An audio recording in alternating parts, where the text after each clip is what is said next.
Keberadaan Harun Masiku, saudara, masih misterius. Menteri Hukum dan HAM, Yasona Lawli, masih belum tahu di mana buron kasus suap Harun Masiku berada. 160 atau 1.631 hari sudah Harun Masiku jadi buron. Harun Masiku masuk dalam daftar pencarian orang atau DPO KPK sejak Januari 2020. Ini artinya sudah lebih dari 4 tahun.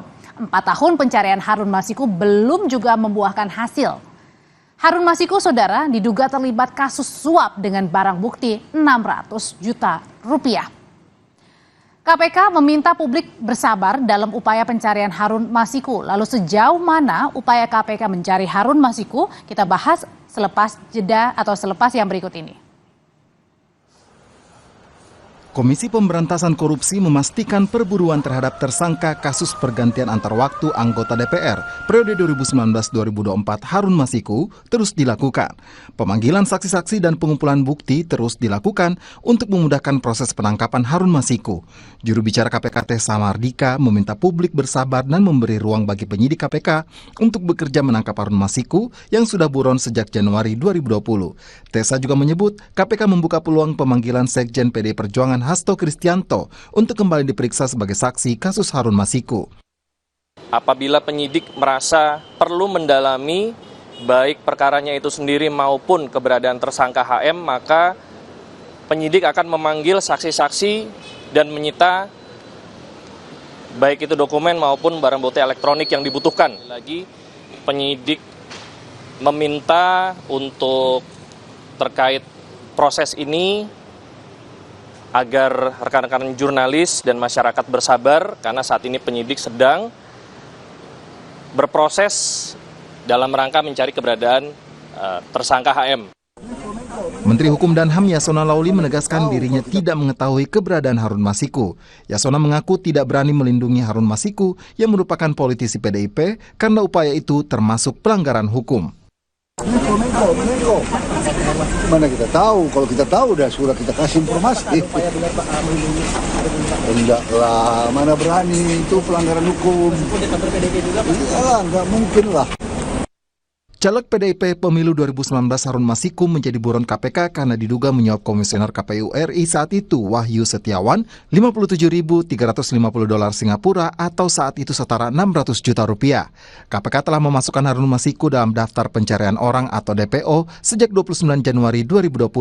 Tidak hanya itu, Harun Masiku juga masuk dalam daftar pencarian Interpol sejak 30 Juli 2021. Harun Masiku sempat rekam kamera pemantau di Terminal 2F Bandara Soekarno-Hatta pada 7 Januari 2020. Harun Masiku saat itu baru pulang dari Singapura. Padahal, tanggal 8 Januari 2020, KPK menggelar operasi tangkap tangan kepada Komisioner KPU saat itu Wahyu Setiawan yang diduga menerima suap 600 juta dari kesepakatan 900 juta. Namun, kedatangan Harun Masiku ke Indonesia baru disampaikan Dirjen Imigrasi pada 22 Januari 2020 dengan alasan keterlambatan sistem data perlintasan di Bandara Soekarno-Hatta. Tim Liputan, Kompas TV. Sudah buron 4,5 tahun lalu. Lalu kenapa KPK hingga sekarang belum juga bisa menangkap Harun Masiku? Bagaimana juga upaya KPK sejauh ini? Menurut analisis dari mantan penyidik KPK, kami bahas bersama mantan penyidik KPK Yudi Purnomo, dan sebenarnya kami juga sudah mengundang perwakilan dari KPK, tetapi belum bisa ikut hadir malam hari ini untuk berbincang. Selamat malam Mas Yudi. Selamat malam, Mbak. Mas Yudi, ini kan sebelumnya Mas Yudi ini memuji ya tindakan penyidik saat Rosa Purbo disita atau terkait dengan penyitaan ponsel Mas Hasto, Sekjen PDI Perjuangan. Nah, sebenarnya sampai dengan sekarang Mas Yudi masih yakin bahwa KPK bisa menangkap Harun Masiku setelah terakhir juga Sekjen PDI Perjuangan diperiksa penyidik KPK?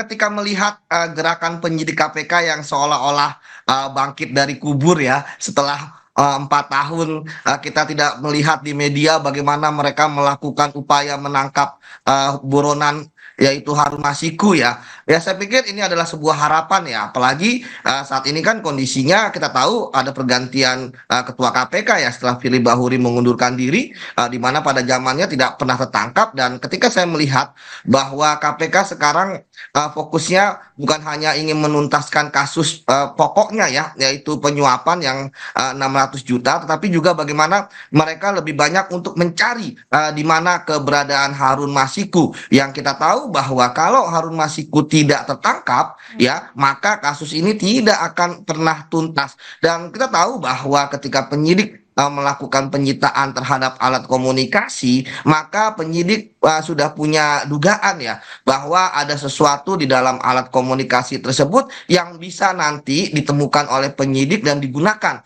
untuk menjadi informasi yang penting dalam upaya menemukan Harun Masiku. Tapi sekali lagi bahwa keyakinan ini akan tetap ada kalau misalnya penyidik KPK selalu bergerak gitu kan. Kalau misalnya ternyata penyidik KPK hanya angin-anginan saja lah, itu tentu persepsi orang bahwa ini ada politis dan sebagainya tentu akan terkonfirmasi ya. Itu sebabnya maka menurut saya di tengah 6 bulan lagi pimpinan KPK ini akan berakhir, ya mereka harus segera mencari Harun Masiku karena Mbak Kalau benar-benar mau ya. ya memang ini kemauan Mbak. Tahu secara logika hukum Mbak, Harun Masiku itu kan ya dia kan hanya fungsionaris partai misalnya dan kita tahu bahwa KPK sudah banyak menangani ketua umum partai misalnya, ada sekjen partai misalnya, kemudian jumlahnya hanya 600 juta dan kita tahu bahwa penerima suap yang secara logika hukum hukumannya lebih tinggi itu sudah bebas gitu kan, secara bersyarat, artinya bahwa Harun Masiku yang hanya 600 juta yang ancaman hukumannya 5 tahun Mbak, itu harusnya sudah bisa dia bisa hidup normal gitu ya, tapi kemudian dia masih bersembunyi. Jadi ini yang menarik. Iya, kalau masih dilihat ini kan Anda dulu juga penyidik KPK ya. Sebenarnya apa sih yang menyebabkan saat itu Harun Masiku ini bisa lolos padahal seharusnya sudah terdeteksi bisa ditangkap? Sebenarnya ada yang melindungi atau sengaja melarang untuk menangkap atau ada hal yang lain? Saya pikir banyak faktor Mbak ya, yang itu yang harus diselesaikan oleh penyidik saat ini. Kita kan tahu bahwa Rosa Purbabekti ini kan dia penyidik tambahan ya. Sebelumnya dia adalah penyidik yang ikut dalam penyelidikan dan OTT. Tiba-tiba dia nggak menjadi penyidiknya karena biasanya di KPK kalau seorang penyidik ikut dalam suatu penyelidikan atau OTT maka dia akan menjadi penyidiknya dan kita tahu waktu itu ada kontroversi ya, misalnya di PT IKA ya sempat diduga ada penyekapan, kemudian juga ternyata tidak berhasil menangkap Harun Masiku sampai saat ini dan kemudian Rosa Purbabekti ini kemudian sempat dipulangkan ke Polri dan kemudian kembali lagi dan saat ini bahkan diperbantukan. Jadi saya pikir tentu akan banyak macam-macam Mbak. Bisa jadi, nah itu yang harus diusut ya karena itu kan di ruang gelap. Kita tidak tahu nih proses pencarian buron selama 4 tahun ini ya itu kok nggak bisa ketangkap. Secara psikologis licin banget gitu ya Mas Yudi ya. Iya, saya menangani kasus koruptor yang buron. Emang koruptor itu ingin buron ya, karena mereka nggak mau masuk penjara. Tapi psikologis maksimal Mbak 1 tahun. Kemudian mereka menyerahkan diri atau mereka kemudian sudah sempit ruang geraknya. Tapi Mas kalau Yudi. ini kan mau nanya lagi deh. Kalau ini kan PDI Harun Masiku ini adalah kader dari PDI Perjuangan. Nah, memang waktu itu lagi kuat-kuatnya PDI Perjuangan. Tapi kan sekarang juga kemudian ya agak melemah begitu ya bisa dibilang begitu. Nah, apakah ini kemudian juga gimana sebenarnya dilihatnya? Harusnya bisa ditangkap atau ada faktor-faktor lain begitu yang membuat jangan-jangan ada bargaining juga nih di belakangnya? ya, itu semua bisa dimasukkan ke dalam logika Mbak bahwa wah ternyata karena misalnya Pak Hasto sedang lagi kritis-kritisnya gitu kan bahwa kemudian ini untuk istilahnya menekan supaya nanti ada keseimbangan. Saya pikir hal seperti itu bisa saja gitu kan.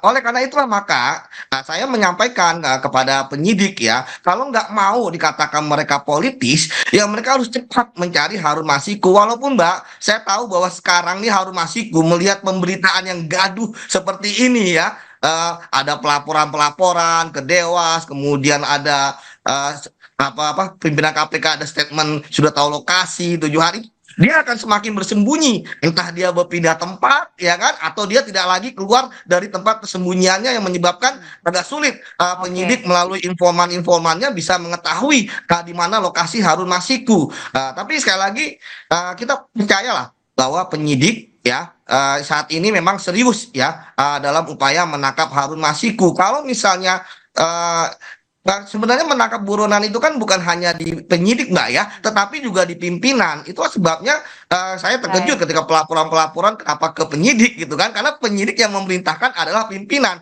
Ketika sekarang misalnya kok tiba-tiba penyidik sepertinya bergerak sangat cepat, bergerak kemana-mana dan sebagainya, itu perintah pimpinan. Jadi jangan salahkan penyidik seperti itu Mbak. Dan yang paling penting adalah mau atau enggak ya untuk serius menangkap Harun Masiku, itu yang paling penting sebenarnya. Betul. Dan berani. Terima kasih Mas Yudi Purnomo, mantan penyidik Komisi Pemberantasan Korupsi.